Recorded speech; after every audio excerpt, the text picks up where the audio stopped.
قام صاحب السمو الملكي الأمير محمد بن نايف بن عبد العزيز ولي العهد نائب رئيس مجلس الوزراء وزير الداخلية رئيس لجنة الحج العليا بزيارة لسماحة مفتي عام المملكة رئيس هيئة كبار العلماء وإدارة البحوث العلمية والإفتاء الشيخ عبد العزيز بن عبد الله آل الشيخ في مقر إقامته بمشعر منى. وقد رحب سماحة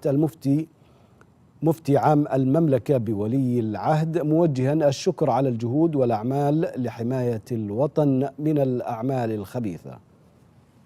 كما زار ولي العهد صاحب السمو الملكي الأمير محمد بن نايف بن عبد العزيز ولي العهد نائب رئيس مجلس الوزراء وزير الداخلية رئيس لجنة الحج العليا عضو اللجنة الدائمة للإفتاء عضو هيئة كبار العلماء الشيخ الدكتور صالح بن فوزان الفوزان في مقر إقامته بمشعر منى. وأكد سماحة الشيخ الدكتور الفوزان في كلمة بهذه المناسبة أن المملكة هي العين الباصرة للعالم الإسلامي واستقرارها ونجاح أعمال الحج يغيظ الأعداء والمتربصين، داعيا الله عز وجل أن يعين ويوفق حكومة خادم الحرمين الشريفين لخدمة الحجاج والمعتمرين، مؤكدا أن هذا الأمر به الأجر العظيم والمثوبة من الله عز وجل.